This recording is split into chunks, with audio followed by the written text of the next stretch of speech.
Hello everyone. आज अपन America की जो दलीय प्रणाली है उसके ऊपर चर्चा करेंगे। कितने प्रमुख राजनीतिक दल पाए जाते हैं और वो किस आधार पर कार्य करते हैं, उनकी क्या क्या विशेषताएं हैं। सबसे पहले अपन देखते हैं राजनीतिक दलों का विकास। वर्तमान में यदि अपन बात करें तो वहाँ पर दो दल है, एक है रिपब्लिकन दल और दूसरा है डेमोक्रेटिक दल।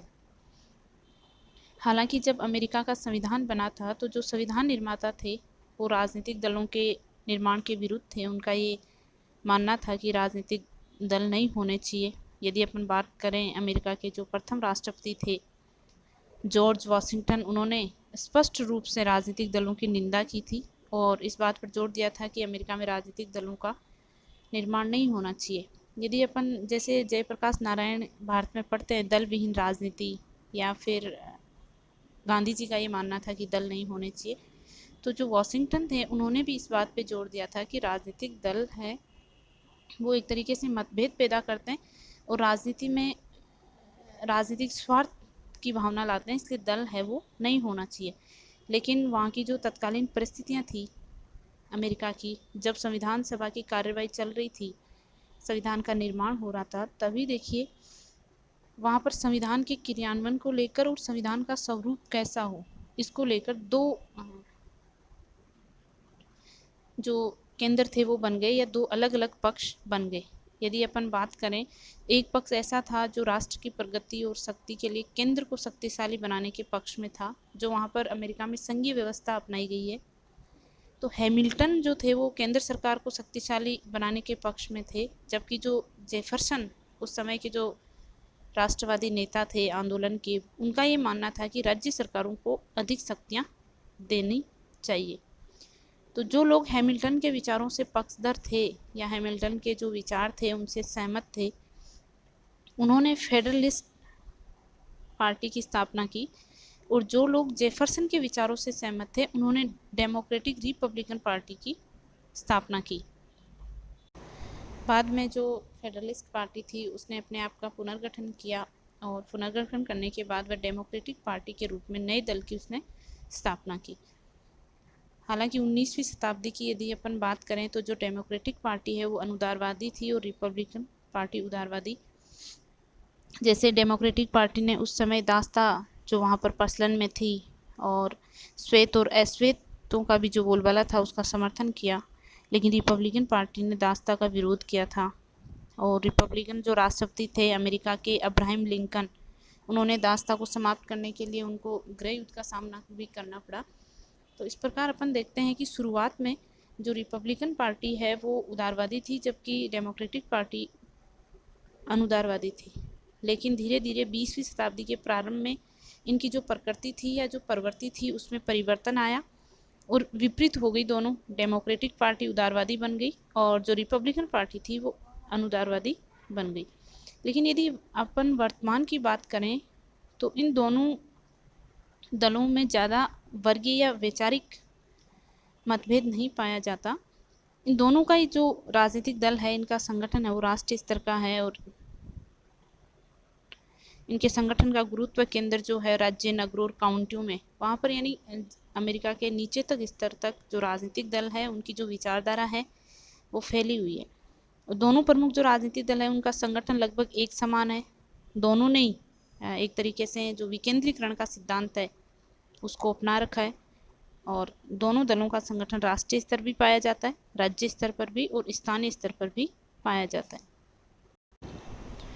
अब अपन देखते हैं अमेरिकी दल प्रणाली की प्रमुख विशेषताएं। सबसे पहले देखिए दलों का जो विकास हुआ वो संवैधानेतर है, यानी संविधान में कहीं पर भी इस प्रकार का कोई उल्लेख नहीं है कि कितने दल होंगे, दलों की जो विचारधारा है वो कैसी होगी या दलों का जो संगठन है वो कैसा होगा। संविधान निर्माता तो राजनीतिक दलों को राजनीतिक व्यवस्था के लिए हानिकारक मानते थे और वो इसके विरोधी थे।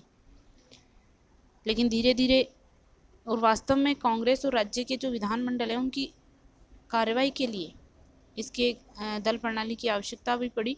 और क्योंकि जहाँ पर प्रतिनिधित्वात्मक लोकतंत्र होता है, अप्रत्यक्ष प्रजातंत्र होता है, वहाँ राजनीतिक दल लोकतंत्र के लिए बहुत जरूरी होते हैं। राजनीतिक दलों के माध्यम से ही जनता जो है अपने प्रतिनिधियों का चुनाव करती है यदि देश छोटा है आकार में, जनसंख्या में और प्रत्यक्ष प्रजातंत्र है, तब तो राजनीतिक दलों की ज़्यादा आवश्यकता नहीं पड़ेगी कि जनता स्वयं शासन कार्यों में भाग ले सकती है। लेकिन मान लीजिए यदि वहाँ पर प्रत्यक्ष प्रजातंत्र लागू नहीं हो सकता, अप्रत्यक्ष प्रजातंत्र जिसको अपन प्रतिनिध्यात्मक प्रजातंत्र बोलते हैं, जनता हर 5 साल बाद या जितना भी एक निश्चित कार्यकाल के बाद जो चुनाव होते हैं और चुनाव में अपने प्रतिनिधि चुनकर भेजती है। तो इसके लिए जो दल प्रणाली है वो बहुत ही ज़रूरी है और इसीलिए अमेरिका में धीरे धीरे जो दलों का विकास हुआ, वहाँ पर द्विदलीय पद्धति है। हालांकि अमेरिका में भी अनेक राजनीतिक दल है, लेकिन मुख्य दल 2 ही हैं और इसीलिए अमेरिका की जो पद्धति है, दल पद्धति, उसको द्विदलीय, एक है डेमोक्रेटिक पार्टी और दूसरी है रिपब्लिकन पार्टी। द्विदलीय पद्धति का कारण ये भी था क्योंकि जो ब्रिटेन के गुलाम था, अधीन था अमेरिका, पहले तो स्वतंत्र हुआ तो उसका प्रभाव भी ब्रिटेन का जो वहाँ की दलीय पद्धति थी उसका अमेरिका पर पड़ा और अमेरिका ने भी द्विदलीय पद्धति को अपनाया। इसके अलावा अमेरिका में एक सदस्यीय निर्वाचन क्षेत्र है तो वहाँ भी द्विदलीय पद्धति के विकास में सहायता मिली। तीसरी इसकी अपन विशेषता देखते हैं, दलों का आधार वैचारिक व सैद्धांतिक मतभेद नहीं है।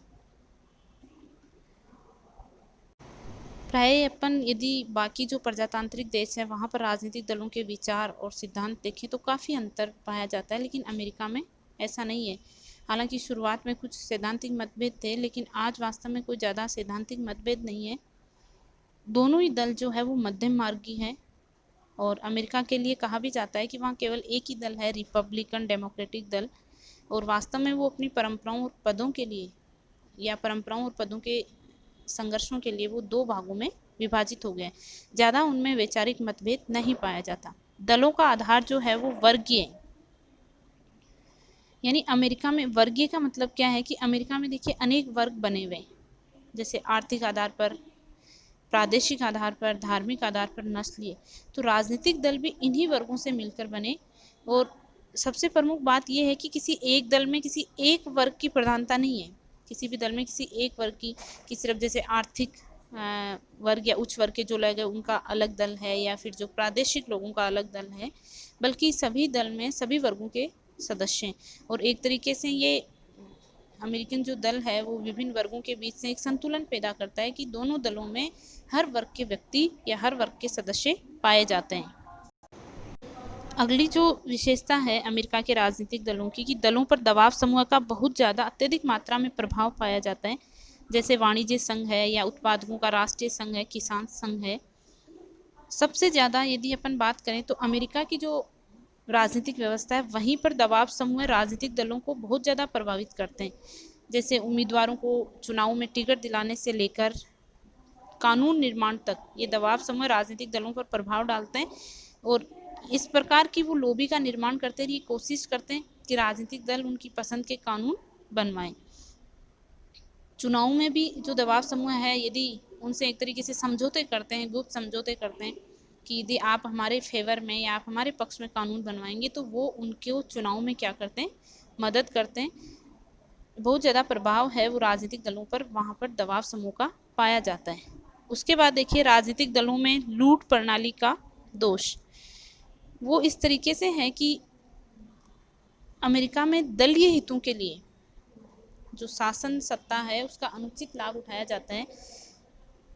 जो विजयी राष्ट्रपति होता है वो क्या करता है कि शासन के विभिन्न पदों पर जो कार्य करने वाले ऐसे व्यक्ति जो पहले से ही शासन के पदों पर कार्य कर रहे हैं लेकिन उसके समर्थक नहीं है या उसके दल के नहीं है, उसके दल के सदस्य नहीं है, तो उन व्यक्तियों को वो पदमुक्त कर देता है और उनके स्थान पर अपने दल के व्यक्तियों को नियुक्त करता है। तो एक तरीके से बहुत ही दोषपूर्ण व्यवस्था है और इसको वहाँ पर लूट प्रणाली के नाम से जाना जाता है और इसका एक कारण दबाव समूह का दलों पर प्रभाव होना भी है।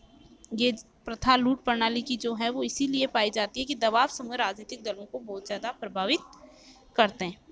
आगे की जो विशेषता है वो दलों के संगठन में राज्यों का महत्व है। हालांकि प्रत्येक दल राष्ट्रीय स्तर की नीतियों पर अपने विचार करता है और राष्ट्रीय चुनाव भी लड़ता है, लेकिन अमेरिका में जो राज्यों के संगठन है दलों के राज्य स्तर पर उनका बहुत ज़्यादा प्रभाव होता है। चुनावों का चाहे संचालन हो या फिर जो कार्यकर्ताओं का कोई कार्य हो, जो राज्य स्तर पर जो दलीय सदस्य और कार्यकर्ता हैं उनका बहुत ज़्यादा प्रभाव होता है। इसीलिए जो दोनों ही दल हैं जब भी कोई चुनाव में घोषणा पत्र जारी करते हैं तो स्थानीय जो समस्याएं होती है उनको बहुत ही सुनियोजित ढंग से प्रस्तुत करते हैं, ताकि लोगों का ध्यान जो है वो उनकी तरफ जाए कि हमारे ऊपर भी ध्यान दिया जा रहा है। और ये भी वहाँ पर होता है कि जिस दल का जितना ज़्यादा स्थानीय प्रभाव होगा उसके चुनाव जीतने की उम्मीद भी उतनी ज़्यादा होती है। उसके बाद में अपन देखते हैं कठोर दलीय अनुशासन का अभाव।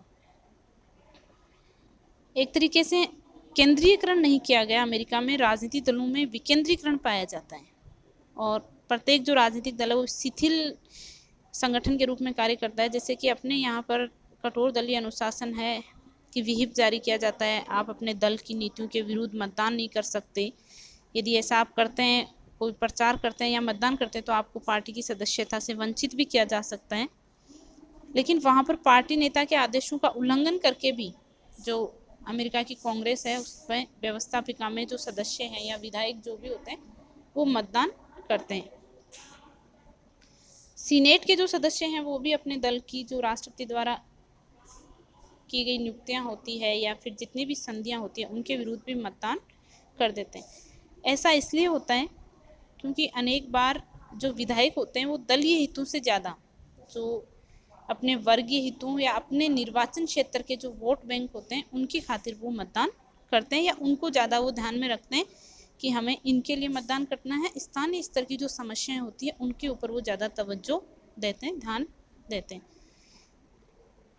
इस प्रकार अमेरिका में द्विदलीय प्रणाली है और ज़्यादा सैद्धांतिक अंतर नहीं पाया जाता। अभी हाल ही में अमेरिका में जो वहाँ पर राष्ट्रपति के चुनाव होने, वर्तमान में जो डोनाल्ड ट्रंप राष्ट्रपति हैं, और क्योंकि हमेशा नवंबर में चुनाव होते हैं, जनवरी में राष्ट्रपति द्वारा शपथ ली जाती है, तो दोनों ही दल अपनी अपनी चुनाव प्रचार में लगे हुए हैं, चुनाव प्रचार कर रहे हैं। धन्यवाद।